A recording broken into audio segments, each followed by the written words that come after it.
A political and public firestorm has emerged over Prime Minister Netanyahu's request for a presidential pardon to end his corruption trial.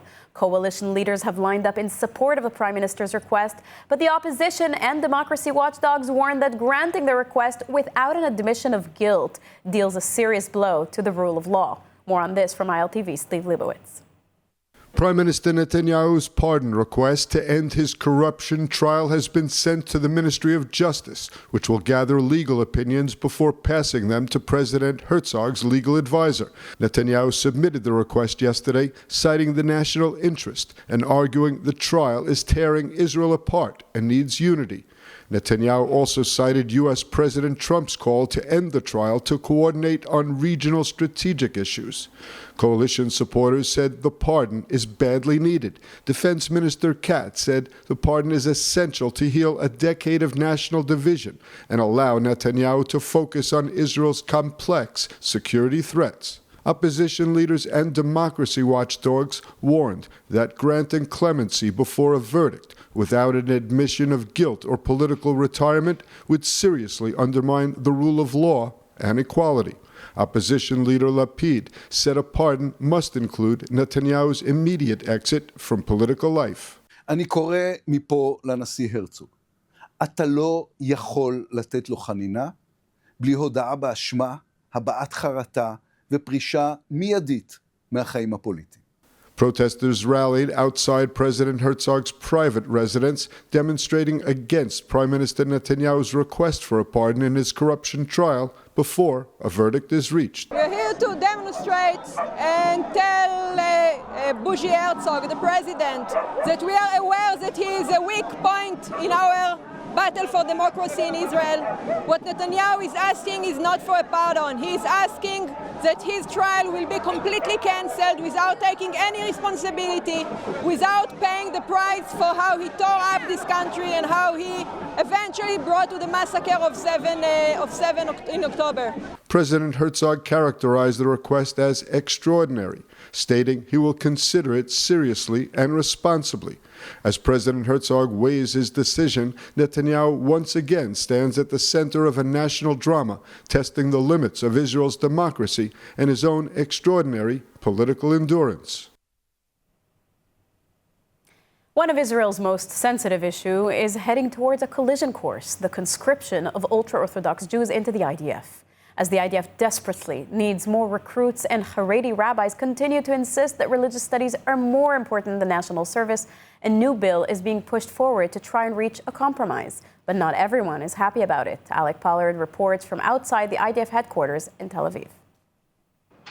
Today, the Israeli parliament, the Knesset, holds crucial discussions on a new bill to regulate the conscription of ultra-Orthodox into the IDF, an issue that has long divided Israeli society and threatens Netanyahu's ruling coalition. The legislation would continue to grant military service exemptions to full-time yeshiva students while ostensibly increasing conscription among graduates of Haredi educational institutions. However, the bill is being criticized from both the opposition and members of the ruling coalition. For example, the clause removing sanctions on draft dodgers after age 26 could in practice enable draft evasion rather than prevent it. The High Court is also exerting pressure, last year ruling that decades-long blanket exemptions from army duty for full-time religious students were illegal. Some 80,000 ultra-Orthodox men aged between 18 and 24 are currently believed to be eligible for military service but have not enlisted, their absence noticed by the Israeli public more than ever during the war in Gaza. Even after the war, the IDF faces numerous challenges and says it urgently needs 12,000 new recruits to reduce the strain on the standing and reserve soldiers. And at the moment, it seems like the ultra-Orthodox community is the only place from which those recruits will come.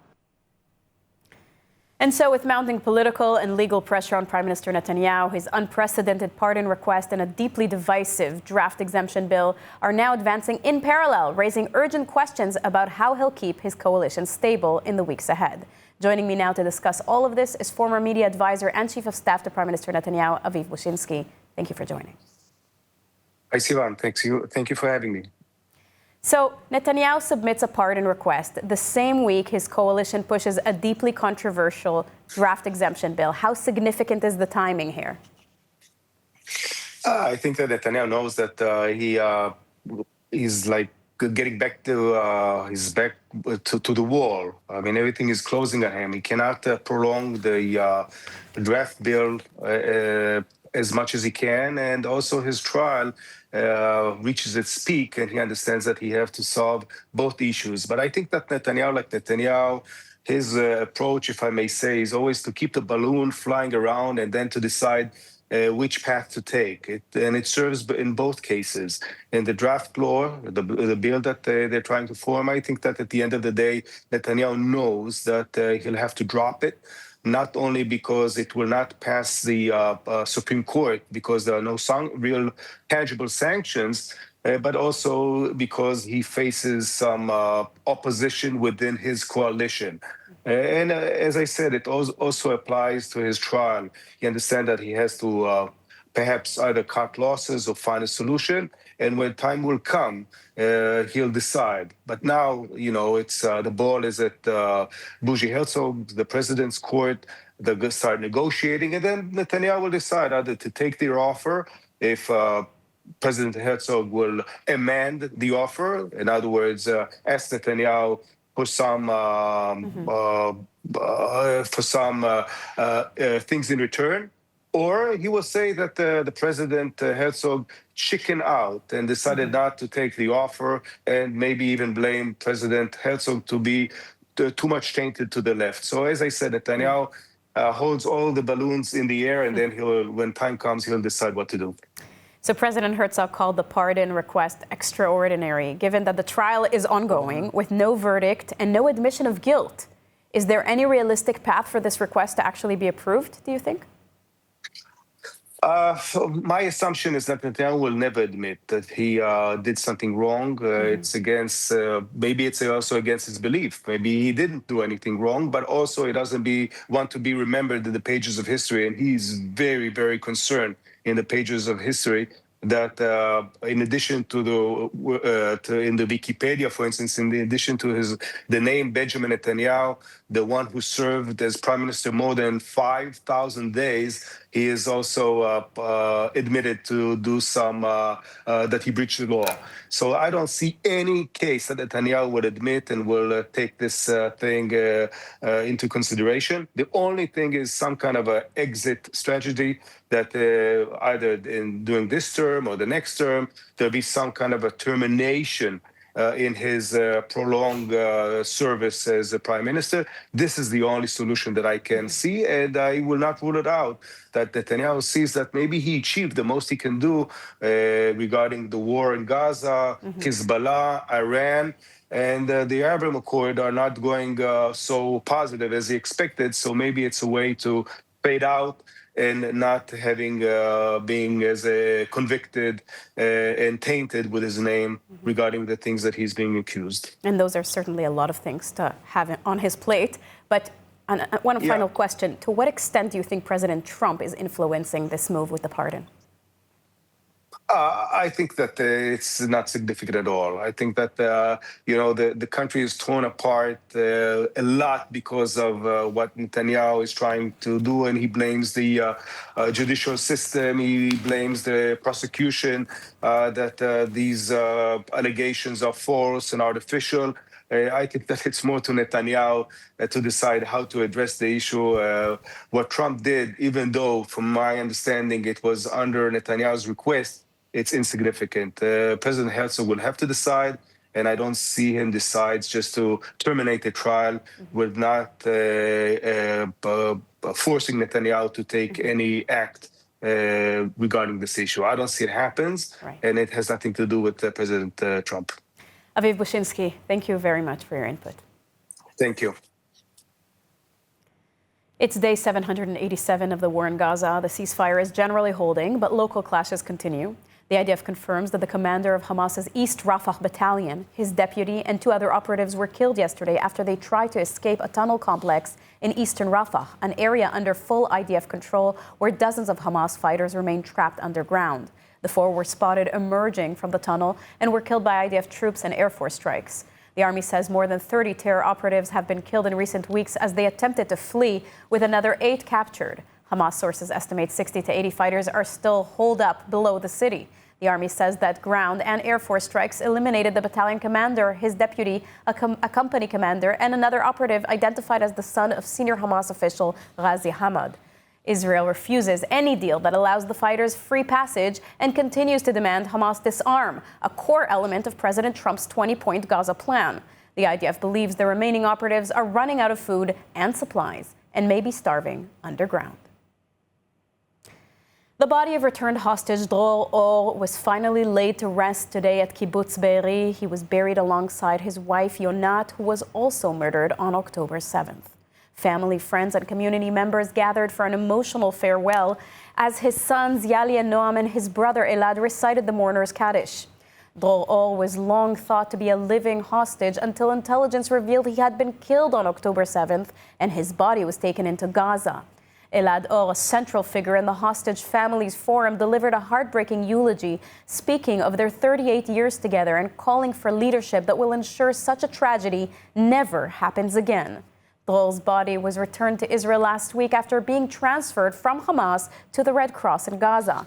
Dror's parents, Yuval and Dorit, shared memories of his childhood, his love of basketball, and his life with Yonat, describing them as people of freedom and light. The family vows to continue the struggle for accountability and for the return of the remains of 2 hostages still held in Gaza. In a rare visit, Pope Leo XIV has arrived in Lebanon, stepping into a country struggling under economic collapse, political paralysis, and escalating tensions along its border with Israel. The first U.S.-born pope was greeted at Beirut's international airport by President Joseph Aoun, religious leaders, and large crowds. From his plane, Pope Leo had already set the tone of his trip, calling for a return to dialogue in a region he said cannot endure another generation of war. Arriving at the presidential palace, he was met again by Lebanon's president, who used his remarks to express national resilience in the face of crisis. The Pope directly addressed the Israeli-Palestinian conflict, using his largest platform in Lebanon to reiterate the Vatican's long-standing position. He warned that the region is approaching a breaking point. La Santa Sede già da diversi anni pubblicamente appoggia la proposta di una soluzione di 2 Stati. Sappiamo tutti che in questo momento ancora Israele non accetta quella soluzione, ma lo vediamo come l'unica soluzione che potrebbe offrire una soluzione al conflitto che continuamente vivono. Noi siamo anche amici di Israele e cerchiamo, con le 2 parti a essere una voce mediatrice che possa aiutare a avvicinarci a una soluzione con giustizia per tutti. Lebanon, home to the region's largest Christian community, has been shaken by months of Hezbollah attacks on Israel and the failing promise to disarm the group under the ceasefire terms. Israel's responses have brought numerous strikes on Hezbollah targets, and fears in Beirut are growing of a wider escalation. Lebanese leaders now hope the Pope's visit will draw international pressure back to their side. And while Lebanon waits, Pope Leo ended his address with a call to both Christians and Muslims to work together, warning that peace will only come through joint responsibility. He also called on the international community not to abandon Lebanon. A new nationwide survey shows a shift inside Israel's high-tech sector. Nearly every employee is now using artificial intelligence tools as part of routine work. And as adoption accelerates, experts warn the transformation is already reshaping jobs, skills, and the future of Israel's tech workforce. More on this from ILTV's Mayan Hoffman. A survey released this week by the Israel Innovation Authority and the Brookdale Institute reveals that 95% of high-tech employees now use AI tools regularly, and 78% of them use them every single day. What began with developers has quickly spread across marketing teams, HR departments, and product managers, embedding AI deep inside daily workflows. The report's message is clear. Artificial intelligence isn't a prediction. It's a labor market revolution, already unfolding in real time. Innovation Authority CEO Dror Or underscored the significance, saying the findings show that this is not a future projection, but a present reality shaping high-tech employment. According to the survey, employees use AI not for a single need, but across a wide range of tasks, from code generation to professional writing, research, and self-learning. In fact, 82% of daily users rely on AI for 3 or more tasks. The benefits are dramatic. 70% of employees report substantial improvement in output quality. Half say AI significantly reduces work time, and 40% report cutting more than half their performance time. Still, the transformation brings new concerns. Senior employees report higher anxiety about job security, and workers in Israel's periphery express more fear of being left behind. The survey signals a sector moving fast, creating new opportunities while widening existing gaps. And as AI becomes a permanent layer of Israel's high-tech ecosystem, the question now is whether industry and government can ensure that every worker shares in the benefits of this transformation. Nearly 50 years after the death of Nazi doctor Joseph Mengele, the Argentinian president has authorized the publication of documents confirming that the Argentinian authorities knew of Mengele's presence in the South American country. ILTV's Devo Klein has the story. The Argentinian government has just released new documentation revealing that Argentinian authorities knew of the presence of a notorious Nazi in their country. Dr. Joseph Mengele fled Germany as World War II came to a close, knowing that the world would be knocking on his door. According to the new information, Mengele entered South America in 1949 with a fake Italian passport, going by a fake name Helmut Gregor. There, he led a relatively calm and unbothered life. But working for the SS and Nazi regime was nothing but calm. Nicknamed the Angel of Death, Mengele was known for brutal, inhumane, and torturous experiments conducted on Jewish prisoners in Auschwitz. An analysis of the newly released documents by Fox News shows that Argentina was fully aware that Mengele was in their country. Mengele felt so comfortable in Argentina that in 1956, he began to use his real name. He asked for his original birth certificate from the West German embassy in Buenos Aires and requested his ID cards be remade as such. But by the time the request memo had reached the relevant authorities, Mengele had fled to Paraguay after international pressure increased on Argentina to extradite him, following a request by West Germany.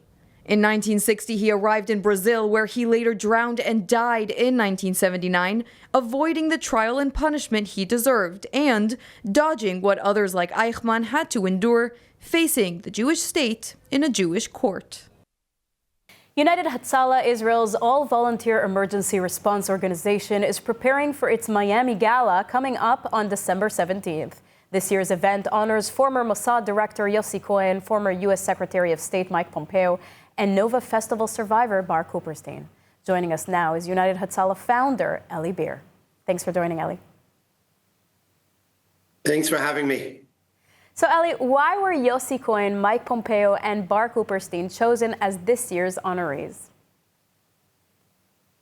Well, we have a few more honorees, but they are one segment of hero honorees, people who devoted their life to protect others. And I'll explain. Yossi Cohen, we all remember one of the things he did. We all remember the pager operation that was started years before it actually happened. It actually started in the days. It started in the days that Yossi Cohen was the head of the Mossad. Yossi Cohen devoted his life for the security of Israel. Many of the things that he did is never going to be exposed. And one day we'll hear about them, maybe in the future, maybe very soon. We'll hear of them in different parts of the world. He protected not only Israel, he protected Jewish communities around the world. Yes, Jewish communities in Australia, in Brazil, in Mexico.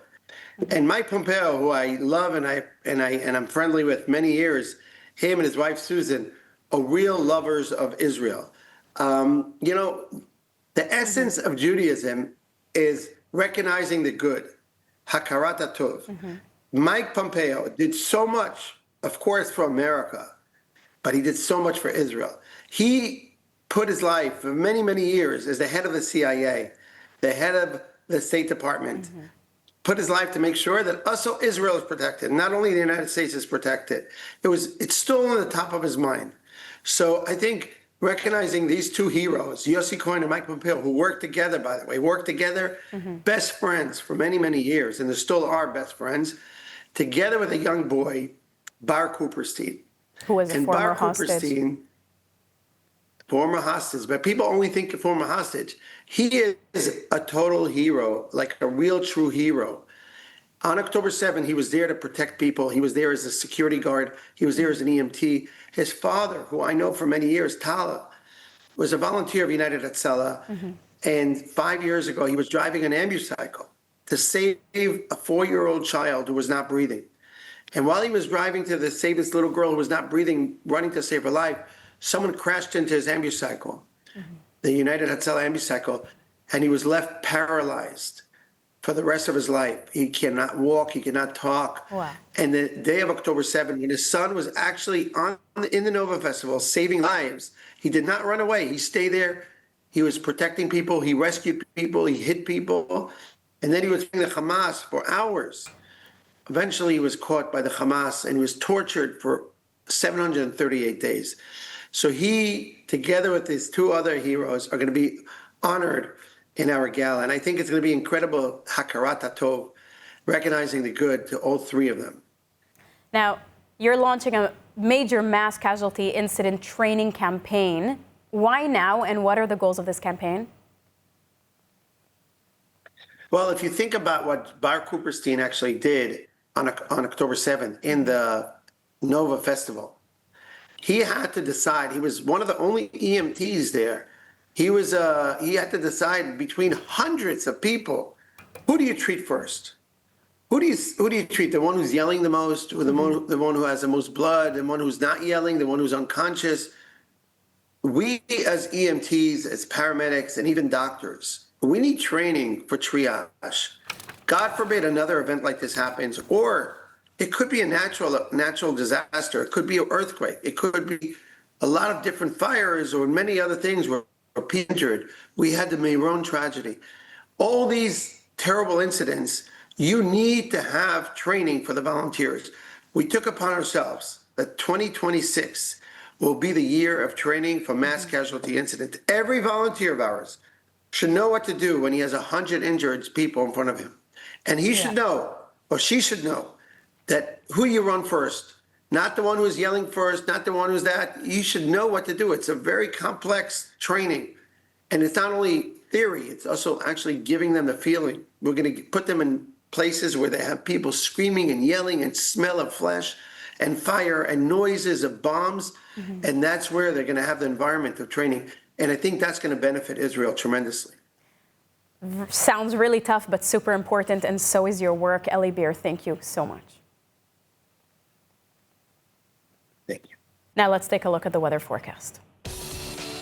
Cloudy skies are expected around most of the country tonight, with temperatures reaching lows of 13 degrees Celsius or 56 degrees Fahrenheit. Then tomorrow we'll see clear skies alongside steady temperatures, seeing highs of 22 degrees Celsius or 73 degrees Fahrenheit. That's a wrap of today's news. For the latest updates from Israel on all your devices, be sure to follow our ILTV channels and our new live channel. And you can also catch us on Screen IL with 24/7 live coverage. Stay informed with the latest news straight from the heart of Israel. I'm Sivan Raviv. Be well, be safe, and thank you so much for watching.